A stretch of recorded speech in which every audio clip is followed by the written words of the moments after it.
Hello, everyone. Welcome to Mrs. G's Story Time. We are reading a new book today, and the name of the book is The Secret of Pheasant Cottage by Patricia Sanjan, with permission of Moody Publishing Company.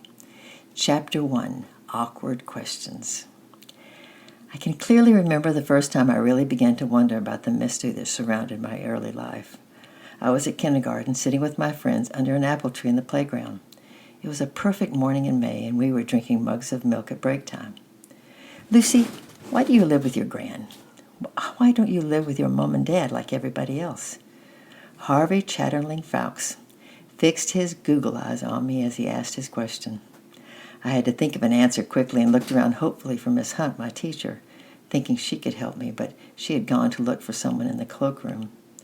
I stared at Harvey, thinking he looked like a fat frog, and said, "Because I don't. Wipe your mouth, Harvey. You've got a milk mustache." I thought this would make me sound grown-up and confident, but Harvey took no notice. "But why not?" he insisted. "I mean, where are they? You must have been born from someone." There was silence. If I said I don't know, they would all laugh at me, and I might cry. Now all eyes were fixed on me, waiting for my answer. "Perhaps they're dead," said Mary cheerfully. "Or perhaps they've run away and left you," breathed Janie. "Or perhaps they're divorced," broke in Billy, who seemed to know all about it. I looked around desperately and breathed a great sigh of relief, for Miss Hunt was coming across the playground. I went over to her and felt safe, but Harvey was still determined to find out about my private affairs. "Miss Hunt," he squeaked excitedly, "why does Lucy live with her gran? I mean, why hasn't she got a dad and a—" Miss Hunt's clear voice silenced him. "If I had a gran like Mrs. Ferguson, I wouldn't mind too much if I had parents or not. She's as good as a mom and dad rolled into one. You're a lucky girl, Lucy. My gran died when I was a baby. Now wipe your mouth, Harvey. You've got a milk mustache." Now everybody listened.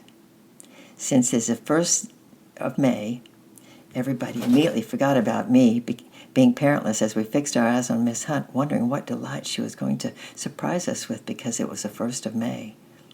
"Because it's the 1st of May," she repeated. "Instead of going back to the classroom for math, we're all going for a walk up to the wood on the hill to pick kingcups. They're just out."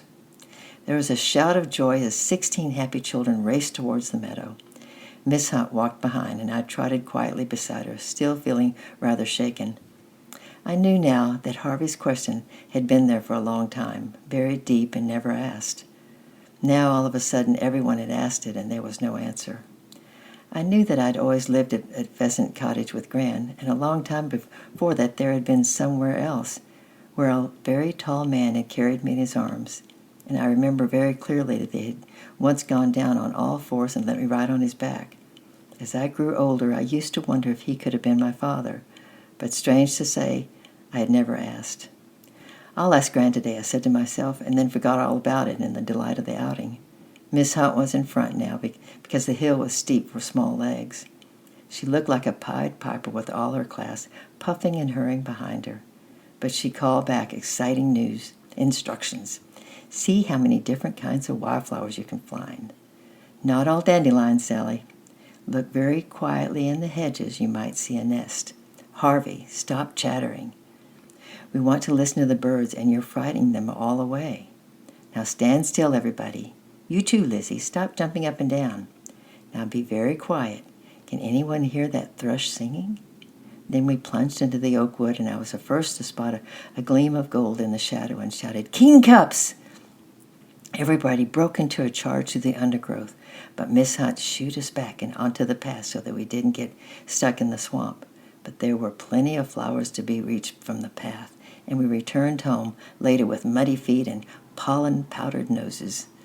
Parents were waiting by the schoolroom door, and one by one the children went home, clasping their golden bunches. I lived a long way out, and it was 4 o'clock before Miss Hunt put me on the school bus. Gran was standing at the bus stop with Shadow, our black Labrador, who was straining at his lead and barking for joy because he knew I was coming.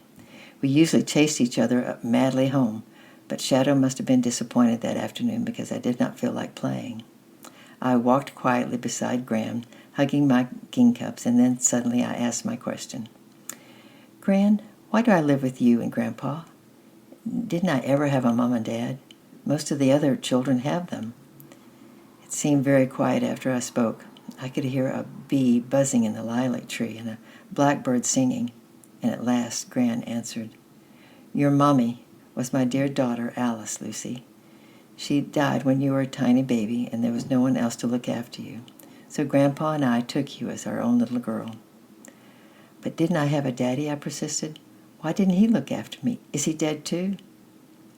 There was a long silence while I waited confidently for the answer, because I knew Gran always spoke the truth. "He went right away," said Gran so slowly. We never saw him again.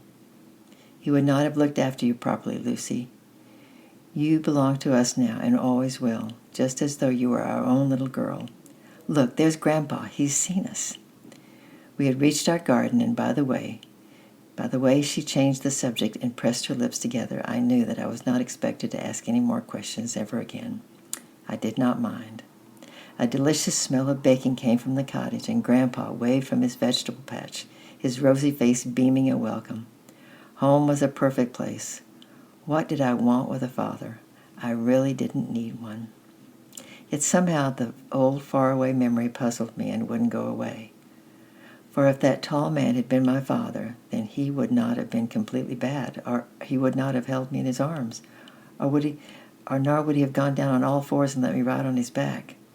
But it was a puzzle without an answer, and for 5 whole years I never mentioned it again to anyone. And tomorrow will be Chapter 2, A Guide Camp. I love you, and I'm praying for you, and we'll see you tomorrow.